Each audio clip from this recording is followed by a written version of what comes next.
नमस्कार विद्यार्थियों, मैं हूं बीएल बिश्नोई, आपके बीच में उपस्थित हूं मीरा क्लासेस जोधपुर के डिजिटल प्लेटफॉर्म पर आज की प्रमुख बजट सुर्खियों के साथ।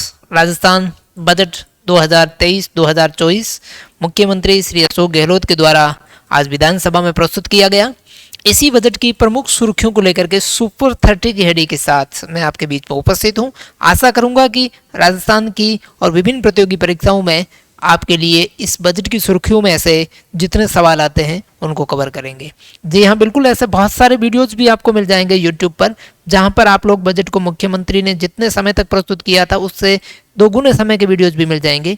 लेकिन मैं आशा करूंगा कि सुपर 30 नाम हमने इसलिए दिया है क्योंकि हमने बजट का पूरा सार निचोड़ निकाल करके इसमें से 30 ऐसी चीज़ें निकाली है जो आपकी परीक्षा के अंदर निश्चित तौर पर बहुत सारे सवाल दे करके जाएगी। तो आइए चलते हैं राजस्थान सरकार के बजट 2023-2024 के बारे में अच्छी तरीके से। इसके बैकग्राउंड में हम लोग या हिस्ट्री में जाने की कोशिश नहीं करेंगे कि बजट क्या होता है, संविधान का आर्टिकल्स क्या है, ये तमाम चीज़ें आपके लिए एक बेसिक चीज़ हो जाएगी।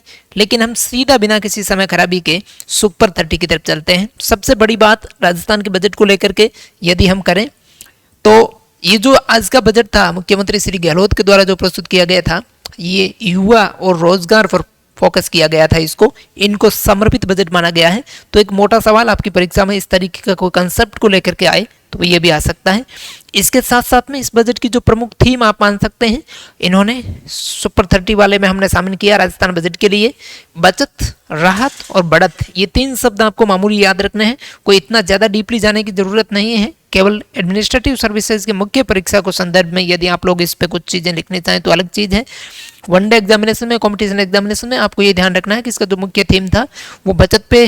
इकोनॉमिक परिदृश्य में आप लोग जानते होंगे हर एक बजट का ये मुख्य उद्देश्य होता है, चाहे वो सेंट्रल गवर्नमेंट का हो चाहे वो स्टेट गवर्नमेंट का हो।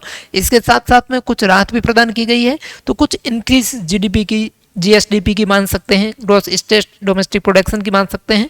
तो बचत, राहत और बढ़त से जुड़ी हुई कुछ बातें जो इसकी मूल थीम थी, मुख्य विषय वस्तु थी, इसको लेकर के भी हम लोग देखेंगे। और युवा और रोजगार का जो मुख्य फोकस इसमें जो समर्पित बजट था, हालांकि हमारे मुख्यमंत्री जी ने भी बीच बीच में इसका प्रयोग भी किया कई बार।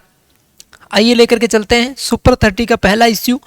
मैं दावे के साथ में कह सकता हूं कि मीरा क्लासेस जोधपुर के डिजिटल प्लेटफॉर्म पर सुपर 30 की यह क्लास आपके आने वाली कंपटीशन एग्जाम के लिए निश्चित तौर से इकोनॉमिक परिदृश्य के बजट में से जितने सवाल पूछे जाएंगे वो कवर कर लेगी। इससे ज़्यादा आपको डीप में जाकर के अंदर जाने की ज़रूरत नहीं है।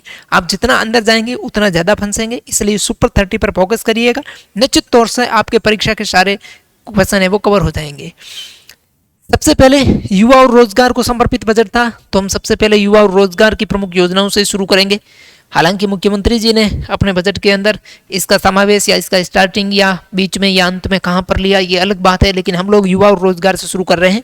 सबसे पहली पॉइंट है सुपर 30 की कि इसी बजट के अंदर 500 करोड़ रुपए का युवा कल्याण कोष का गठन किया जाएगा। निश्चित तौर से ध्यान रखें, बस केवल इतना ही ध्यान रखें कि इस प्रकार का एक फंड का सृजन किया जाएगा और उसकी राशि रहेगी 500 करोड़ रुपए। ये युवा कल्याण कोष के नाम से इसका गठन किया जाएगा।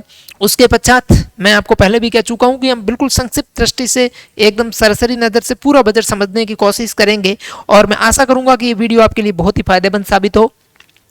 दूसरा सबसे महत्वपूर्ण बिंदु है भर्ती परीक्षाओं में पेपर लीक को रोकने के लिए एसओजी के अधीन अब एसटीएफ का गठन किया जाएगा, यानी कि स्पेशल टास्क फोर्स का गठन किया जाएगा।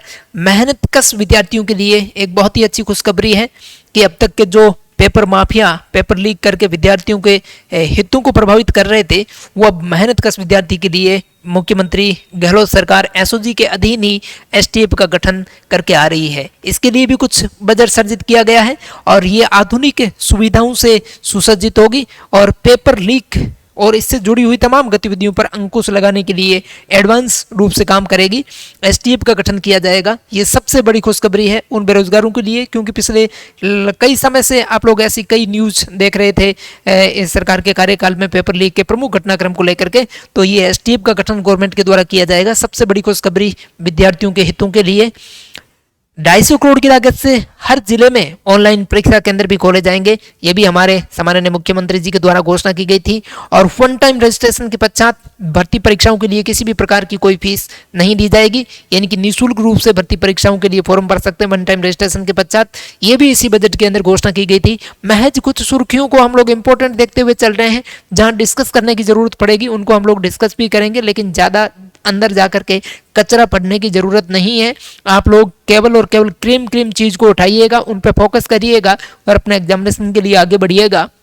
अगले सुपर 30 के पॉइंट के अंदर मीरा क्लासेस जोधपुर के डिजिटल प्लेटफॉर्म पर अगला जो पॉइंट है, जिला मुख्यालय पर विवेकानंद यूथ हॉस्टल खोले जाएंगे। इस बात का आप अच्छी तरीके से ध्यान रखें। इसमें यह भी कहा गया है कि कंपटीशन की तैयारी करने वाले बच्चे जब भर्ती परीक्षाओं को देने के लिए जाएंगे तो वो इसमें होल्ड होंगे, यानी कि इनमें रुकेंगे और उनका नाम लिखा गया है, नाम दिया गया है विवेकानंद यूथ हॉस्टल के नाम से। इनके लिए फंडिंग कितना सर्जित किया गया है, देखिए कुछ चीज़ें ऐसी है जिसमें आपको डाटा पे फोकस नहीं करना है, क्योंकि हर चीज़ का डाटा आप संग्रहित करके नहीं रख सकते। कुछ ऐसी चीजें हैं जिनसे लिंक करके जुड़ी हुई डाटा को आपको कनेक्ट करके याद रखना पड़ेगा, लेकिन हर चीज के लिए जैसे आप लोग बहुत अंदर अंदर जाकर के 430 करोड़ 119 करोड़ 500 करोड़ इस तरीके के डाटा से आपके एग्जाम के परिदृश्य से कोई मतलब नहीं है। जिस मद के लिए, हालांकि हम इसके लिए एक विस्तृत वीडियोज भी लेकर के उपस्थित होंगे, किस मद पर सबसे ज्यादा खर्च किया गया है, गवर्नमेंट को इनकम सबसे ज्यादा किस मद से होगी, किस पर एक्सपेंडिचर किया गया है, बजट का प्रोत्साहन, बजट का परसेंटेज क्या है, तमाम प्रकार की जीएसडीपी के लिए क्या है, आर्थिक अनुमान क्या लगाया गया था, पिछला जो है उसके एग्जैक्ट आंकड़े क्या आए हैं, इस तरीके की सारी चीजें बेसिकली हम एक ऐसी क्लास के लेकर के उपस्थित होंगे। उसमें कुछ योजनाओं का विस्तृत विवरण भी देंगे, लेकिन मोटे मोटे तौर पर आज की हमारी इस क्लास में हम एक कंसेप्ट का निर्माण करेंगे जिसमें आपको इतना ज्यादा अंदर डाटा में जाने की आवश्यकता नहीं है। मैं पहले भी आपसे कह चुका हूं। उसके पश्चात मुख्यमंत्री युवा उद्यम योजना, बस आपको स्कीम का नाम ध्यान रखना है और उस स्कीम की खासियत क्या है इस बात को आपको ध्यान रखना है। मुख्यमंत्री युवा उद्यम योजना नाम की एक नई स्कीम लॉन्च की जाएगी, यानी कि कोई भी उद्यमी या व्यवसायी खुद का व्यवसाय लगाएगा तो उसे 5 लाख तक की मार्जिन मनी प्रदान की जाएगी इसी योजना के तौर पर। इसको भी आप लोग फोकस रखिएगा। उसके पश्चात अगला पॉइंट आता है चिरंजीवी योजना के बारे में। आप सब लोग जानते हैं मुख्यमंत्री चिरंजीवी स्वास्थ्य योजना, जिसको राजस्थान में शुरू किया गया था मित्रों 1 मई 2021 को। इसी योजना के तहत पहले जो स्वीकृत राशि थी फ्री इलाज के लिए, उसका दायरा था वो 10 लाख था, और आज इसी बजट में मुख्यमंत्री जी ने बढ़ा करके इसका जो दायरा था वो 25 लाख कर दिया गया है। ये आपकी परीक्षा की दृष्टि से सबसे इंपॉर्टेंट सवाल है कि वर्तमान बजट 2023-2024 में मुख्यमंत्री चिरंजीवी स्वास्थ्य योजना में प्रति परिवार फ्री इलाज का जो दायरा है वो 10 लाख से बढ़ा करके 25 लाख कर दिया गया है। इसका जो डाटा है ये आंकड़ा आपको लिए कई बार कंफ्यूज कर सकता है। मैं फिर से कह सकता हूं, आने वाले 1 साल के अंदर जितनी भी भर्ती परीक्षाएं होंगी, मेरी सुपर 30 की लाइन में से आपको जो इकोनॉमिक परिदृश्य के 3 या 4 महत्वपूर्ण सवाल उठते हैं वो निश्चित तौर से कैचअप करेगा। ये वो डाटा है जो आपको पढ़ने लायक है। कई बार एग्जाम में ऐसा होता है जो डाटा, जो आंकड़े, जो डिटेल्स पढ़ने लायक नहीं है, लेकिन आप उसको मजबूरन पढ़ने की कोशिश करते हैं, क्योंकि जानबूझ करके कई बार क्या होता है कि विद्यार्थियों में ये भ्रम, कई प्रकार, मैं तो ये साफ कहता हूं कि कोचिंग क्लासेस के माध्यम से भी इस तरीके के डाटा प्रस्तुत कर दिए जाते हैं कि विद्यार्थी उनको दिमाग में इसलिए रहता है कि ये सारी डाटा कैचअप करने जरूरी है। ऐसा नहीं होता है। आप किसी चीज का बेसिकली कंसेप्ट ध्यान रखें और मोटा मोटा आइडिया ध्यान रखें, और कुछ एक चर्चित चीजें हैं जो आपको विकल्प में कई बार कंफ्यूज कर सकती है, तो वहां पर आपको थोड़ा सा डाटा ध्यान रखने की आवश्यकता है। तो मुख्यमंत्री चिरंजीवी स्वास्थ्य योजना में प्रति परिवार फ्री इलाज का दायरा 10 लाख से 25 लाख किया गया है। ये इंपॉर्टेंट चीज है। कब स्कीम शुरू हुई इसकी जानकारी भी मैं आपको दे चुका हूं। मैं आपको यह भी बता चुका हूं कि राजस्थान सरकार के द्वारा इस बजट में शुरू की जा रही नई योजनाएं और पुरानी योजनाओं में जो भी विस्तार किया गया है, उन योजनाओं के बेसिक कंसेप्ट को लेकर के मैं आपके बीच में एक बार पुनः मीरा क्लासेस जोधपुर के डिजिटल प्लेटफॉर्म पर आऊंगा। लेकिन इस वीडियोज के अंदर आप केवल बजट को फोकस करते हुए सरसरी नजर से सुपर 30 पर बने रहिएगा बीएल बिश्नोई के साथ में। डिजिटल प्लेटफॉर्म पर अगली जो सीट है आपकी महात्मा गांधी मिनिमम आय गारंटी योजना। देखिएगा ये स्कीम पहले से चल रही थी, महात्मा गांधी रोजगार गारंटी योजना चल रही थी। इसमें एक शब्द से आप लोग जान लेंगे, जो समझदार स्टूडेंट्स होगा, महात्मा गांधी मिनिमम आय गारंटी योजना, यानी कि इसी स्कीम के अंतर्गत गवर्नमेंट ने मिनिमम आय की गारंटी प्रदान की है। बस इसी चीज को समझ लेना। और इसके कंसेप्ट के लिए इन्होंने कहा है कि हम 125 दिन का गारंटीड रोजगार देंगे, और यही 125 दिन का गारंटीड रोजगार जो देने का वादा किया था, यदि किसी भी परिवार को 101 मेंबर को 125 दिन का गारंटीड रोजगार नहीं मिलता है तो मिनिमम गारंटी योजना के तहत ये कहा गया है कि जब जॉब नहीं मिलेगा तो हम 1000 रुपये महीना पेंशन प्रदान करेंगे हर परिवार को। ध्यान रखें, इसमें हर मेंबर को नहीं है। कई बार स्टूडेंट्स कंफ्यूज होंगे और कई बार विकल्प के अंदर आपको ऐसा विकल्प देखने को मिल जाएगा, हर परिवार को हर महीने 1000 रुपये पेंशन गवर्नमेंट प्रदान करेगी। अगर किसी को 125 दिन का रोजगार नहीं मिला है तो मिल गया है तो अलग बात है। उसके बाद में एक शब्द का चूज किया गया है, ऐप बेस्ड वर्कर्स की सिक्योरिटी के लिए कानून लाया जाएगा। जो एप्लीकेशन के माध्यम से ऐप बेस्ड वर्कर्स है जितने भी डिजिटल युग के अंदर, उन सारे ऐप बेस्ड वर्कर्स के लिए एक कानून भी गवर्नमेंट लाएगी और उनकी सुरक्षा के लिए 250 करोड़ की लागत से ऐप बेस्ड वर्कर्स कल्याण बोर्ड का भी गठन किया जाएगा। इस कल्याण बोर्ड का ध्यान विद्यार्थियों, इसका नाम ध्यान रखना, ऐप बेस्ड वर्कर्स कल्याण बोर्ड का गठन किया जाए। किसके लिए? ऐप बेस्ड वर्कर्स की सिक्योरिटी के लिए कानून के साथ साथ 250 करोड़ की राशि को स्वीकृत किया गया है। उसके पश्चात वाल्मीकि कोष, जो वाल्मीकि फंड बना हुआ था, उसमें जो 20 करोड़ रुपए का प्रावधान था उसको बढ़ा करके अभी 100 करोड़ रुपए की राशि का प्रावधान कर दिया गया है। ये आंकड़ा आपकी परीक्षा के लिहाज से अच्छा है। मैं आपको पहले भी बता चुका हूं कि बहुत सारे ऐसे डाटाज हैं जो आपकी परीक्षा उपयोगी, आपकी परीक्षा के लिए बहुत ही उपयोगी है, वैसे डाटा ही मैंने इस सुपर 30 में शामिल किए हैं। हालांकि इसके अलावा भी बहुत सारी ऐसी चीजें हैं जो हम लेकर के उपस्थित होंगे, लेकिन ये वो डाटा है जो आपको वास्तव में ध्यान रखना पड़ेगा। तो बिल्कुल कम पढ़िएगा लेकिन अच्छा पढ़िएगा। सिलेक्शन के लिए ये कभी भी नहीं होता है कि आप लोग बहुत ज्यादा पढ़ लें, नहीं, बहुत ज्यादा पढ़ने से सिलेक्शन नहीं होता है। आप कितने घंटे पढ़ते हैं ये कोई मायने नहीं रखता। मैं हमेशा कहता हूं कि आप क्या पढ़ते हैं ये बहुत मायने रहता है। इसलिए आप जितना पढ़ें, कम जरूर पढ़ें लेकिन अच्छा पढ़ें, कम पढ़ें लेकिन अच्छा पढ़ें, क्रीम क्रीम पढ़ें। इसके साथ साथ में डिजिटल वर्ग के अगले वर्ग के लिए चिरंजीवी परिवारों को दुर्घटना बीमा की राशि 5 लाख से बढ़ा करके 10 लाख कर दी गई है। वही मुख्यमंत्री चिरंजीवी स्वास्थ्य बीमा योजना, इसमें जो दुर्घटना के लिए बीमा राशि थी, मित्रों इस वर्ड को थोड़ा सा ध्यान रखना। यहाँ आप आज के बजट के अंदर 2 लाइन से कंफ्यूज होंगे। इससे पहले मुख्यमंत्री चिरंजीवी स्वास्थ्य बीमा योजना में हम जो निःशुल्क फ्री इलाज की कवरेज राशि थी वो 10 लाख से बढ़ा करके 25 लाख कर दी गई है, इसके बारे में पढ़ा। अब ये जो राशि है वो दुर्घटना बीमा की राशि है और इसमें पहले जो स्वीकृत राशि थी वो 5 लाख थी। अब दुर्घटना की जो बीमा की स्वीकृत राशि है वो 10 लाख रुपए कर दी गई है। बहुत सारे टीचर्स भी इसमें कंफ्यूज है, वो इस दोनों को एक ही मान के चल रहे हैं। नहीं, ये दुर्घटना बीमा की स्वीकृत राशि है 5 लाख से 10 लाख रुपए किया गया है, लेकिन वो निःशुल्क फ्री इलाज वाली जो राशि थी मुख्यमंत्री चिरंजीवी स्वास्थ्य बीमा योजना, उसमें 10 लाख से बढ़ा करके 25 लाख किया गया है।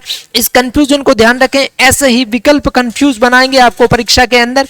मीरा क्लासेस के डिजिटल प्लेटफॉर्म पर सुपर 30 के इस पॉइंट्स में स्पष्ट रूप से समझ लीजिएगा। इसके साथ साथ क्या प्रावधान किया गया है कि अब ईडब्ल्यूएस, इकोनॉमिक वीकर सेक्शन जितने भी हैं, आर्थिक रूप से पिछड़ा वर्ग, इसको भी इसमें शामिल कर दिया गया है। अब उनके लिए भी ये स्कीम बिल्कुल फ्री में रहेगी। इसके साथ साथ में इससे पहले उनको क्या करना पड़ता था, बीमा राशि के रूप में 850 रुपए एक बार जमा करवाने पड़ते थे। अब ईडब्ल्यूएस परिवारों को फ्री में चिरंजीवी योजना के बीमा का लाभ मिलेगा और बीमा राशि 850 भी नहीं देनी पड़ेगी। ये भी अब बिल्कुल माफ कर दिया है, इसको भी ध्यान रखिएगा आप लोग। एक बहुत ही महत्वपूर्ण खबर इसी बजट के अंदर स्वास्थ्य संबंधित क्षेत्र को लेकर के, मेडिकल फील्ड को लेकर के आई है। राजस्थान के अंदर 3 नए जिलों में मेडिकल कॉलेज की स्थापना की जाएगी और लगभग हर जिले में अब मेडिकल कॉलेज हो जाएंगे।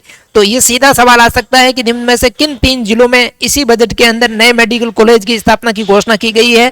वो है प्रतापगढ़, जालोर और राजसमंद। आपको पता है कि बाड़मेर में पहले से था, प्रतापगढ़ में अब बन गया है, उसके पड़ोसी जिले जालोर में भी बन गया और राजसमंद में भी बन गया है। यानी कि अब 3 नए मेडिकल कॉलेज हमारी सरकार इस बजट में घोषणा कर चुकी है। वो मेडिकल कॉलेज होंगे प्रतापगढ़ में, जालोर में और राजसमंद में। इसके पश्चात हम लोग बात करेंगे APJ Abdul Kalam institute of biotechnology की। ये एक इंस्टीट्यूट है, doctor APJ Abdul Kalam institute of biotechnology, जिसकी जयपुर में स्थापना की जाएगी। बायोटेक्नोलॉजी के लिए इंस्टीट्यूट होगा जिसका नाम रहेगा APJ Abdul Kalam institute of biotechnology. इसका नाम भी ध्यान रखें, जगह भी जयपुर ध्यान रखें, और किस फील्ड के लिए है, बायोटेक्नोलॉजी फील्ड के लिए है, इसे भी ध्यान रखिएगा। सुपर 30 के मीरा क्लासेस के डिजिटल प्लेटफॉर्म पर बजट की सार समरी के अंदर ड्रोन स्टडी के लिए जयपुर में ट्रेनिंग इंस्टीट्यूट स्थापित किया जाएगा। यह ध्यान रखें, सीधा फैक्चुअल सवाल आ सकता है। मैं आपको गारंटी दे सकता हूं कि जो सुपर 30 के सवाल है निश्चित तौर से सुपर 30 की सीरीज में आपके बजट में से जो इकोनॉमिक परिदृश्य के 3 या 4 सवाल बनते हैं वो इन्हीं में से ही आएंगे। आपको ज्यादा अंदर डीप गहराई में जाकर के पढ़ने की जरूरत नहीं है। इनके सारे कंसेप्ट और जो कंफ्यूज है वो आप अगर क्लियर कर लेंगे तो आपकी परीक्षा में कोई भी सवाल बजट से संबंधित गलत नहीं जाएगा, ये मेरी गारंटी है। मीरा क्लासेस के डिजिटल प्लेटफॉर्म पर 2023-2024 के राजस्थान बजट की सुर्खियों के साथ मैं आपके बीच में हूं। अगली बात हम लेकर के चलते हैं, कोटा में एक नई यूनिवर्सिटी खुलेगी, उसका नाम है माइनिंग यूनिवर्सिटी। ध्यान रखें, सीधा सवाल आ सकता है कि बजट 2023-2024 में मुख्यमंत्री गहलोत ने किस जगह पर नई माइनिंग यूनिवर्सिटी खोलने की घोषणा की है, तो कोटा के अंदर माइनिंग यूनिवर्सिटी खोलने की घोषणा की गई है। इसके पश्चात एक यूनिवर्सिटी के नाम को लेकर के चेंजेस किया गया है। स्किल यूनिवर्सिटी, कौशल विकास यूनिवर्सिटी थी, उसका नाम चेंज करके भगवान विश्वकर्मा यूनिवर्सिटी कर दिया गया है। आप निश्चित तौर से देख सकते हैं कि जब स्किल यूनिवर्सिटी थी तो इसके नाम को भगवान विश्वकर्मा यूनिवर्सिटी दे दिया गया है, केवल इसका नाम चेंज दिया गया है, ध्यान रखिएगा। इससे पहले हमारे राजस्थान में एक भील स्कूटी योजना, कालीबाई भील स्कूटी योजना चल रही थी। अब इस योजना के तहत इसका दायरा बढ़ा करके 30,000 स्कूटी हर साल के लिए वितरित की जाएगी, ये ध्यान रखें, सवाल आ सकता है। कालीबाई भील स्कूटी योजना में अब कितने जो स्कूटी है उसका वितरण किया जाएगा, हर साल 30,000 स्कूटी का वितरण किया जाएगा। स्कूटी योजना का नाम है कालीबाई भील स्कूटी योजना। बहुत ही महत्वपूर्ण स्कीम है राजस्थान गवर्नमेंट की। सुपर 30 के अगले पॉइंट्स के अंदर हम चर्चा करेंगे हमारे राजस्थान के हर संभाग पर अब खेल क्षेत्र की प्रतिभाओं को विकसित करने के लिए, उनको प्रोत्साहित करने के लिए एक बोर्डिंग स्कूल खुलेंगे हर संभाग पर। यानी कि राजस्थान में 7 संभाग है, उन 7 संभागों के ऊपर एक स्पोर्ट्स स्कूल खोला जाएगा हर संभाग पर। उस स्पोर्ट्स स्कूल का नाम होगा Salim Durrani sports boarding school. ध्यान रखें मित्रों, राजस्थान के क्रिकेटर रहे हैं ये। Salim Durrani sports boarding school के नाम से हर संभाग के मुख्यालय पर एक एक स्पोर्ट्स स्कूल खोला जाएगा। खेलों को प्रोत्साहन देने के लिए, बच्चों को खेलों के प्रति प्रोत्साहित करने के लिए इससे पहले भी बहुत सारी स्कीम गवर्नमेंट लेकर के आई थी और एक नई घोषणा हर संभाग स्तर पर स्पोर्ट्स बोर्डिंग स्कूल खोलने के लिए Salim Durrani sports boarding school संभाग मुख्यालय पर खोला जाएगा, ध्यान रखना। इसके पश्चात मैं आपको लेकर के चलता हूं हमारे राजस्थान के लोक कलाकारों की तरफ। मुख्यमंत्री जी ने, हमने सबसे पहले चर्चा करी थी, हमारे मुख्यमंत्री सम्माननीय श्री अशोक गहलोत साहब ने युवा रोजगार के साथ साथ महिला कल्याण, बाल विकास, किसान रोजगार संबंधित तमाम जो मुद्दे थे उनको सोचते हुए, यानी कि हमने जो इसकी थीम देखी थी बचत, राहत और बढ़त, इन सब बातों का पालन करते हुए युवा और रोजगार के पश्चात भी लोक कलाकारों के लिए भी बहुत सारी स्कीम लेकर के आई।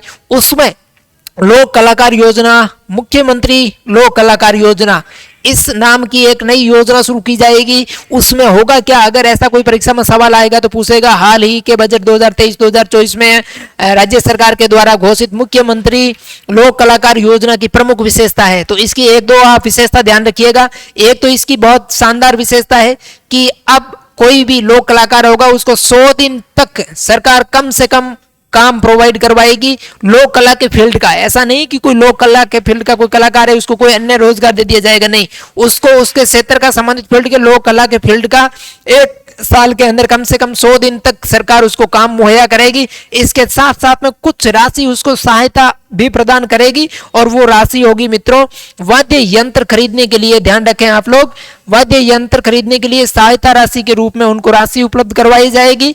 ये मुख्यमंत्री लोक कलाकार योजना का ही पार्ट होगी। इसकी 2 प्रमुख स्कीम की ये जो विशेषताएं हैं ये ध्यान रखिएगा। एक तो 100 दिन का मिनिमम काम उनको सरकार देगी मुख्यमंत्री लोक कलाकार योजना में, और दूसरा वाद्य यंत्र खरीदने के लिए सहायता भी प्रदान की जाएगी। ये विकल्प में इसकी विशेषता को लेकर के आ सकता है। उसके पश्चात हर जिला मुख्यालय पर डिजिटल लाइब्रेरी स्थापित की जाएगी मित्रों, वार्ड स्तर पर, ग्राम पंचायत स्तर पर और जिला मुख्यालय पर महात्मा गांधी डिजिटल लाइब्रेरी के नाम से एक प्रकार की लाइब्रेरी स्थापित की जाएगी। तो ये कुछ आज के बजट की सुर्खियां थी। इसकी विस्तृत वीडियोस को लेकर के भी मैं मीरा क्लासेस के डिजिटल प्लेटफॉर्म पर उपस्थित होऊंगा। महज 10 या 15 मिनट की सुपर 30 की क्लास में आपकी परीक्षा को सूते हुए सारे सवाल मैंने कंसेप्ट क्लियर कर दिया है। आप इस वीडियो पर फोकस करिएगा और इसके कंसेप्ट को डेवलप करते हुए धीरे धीरे आगे बढ़िएगा। निश्चित तौर से मेरा यह वीडियो आपके कंपटीशन एग्जाम के लिए आर्थिक परिदृश्य के पार्ट में बहुत ही फायदेमंद साबित होगा। मैं आशा करूंगा मेरा क्लासेस जोधपुर के यूट्यूब चैनल को आप लोग सब्सक्राइब करें और अपने मित्रों को भी शेयर करें, और वीडियो पसंद आया है तो लाइक जरूर करें। Thank you so much.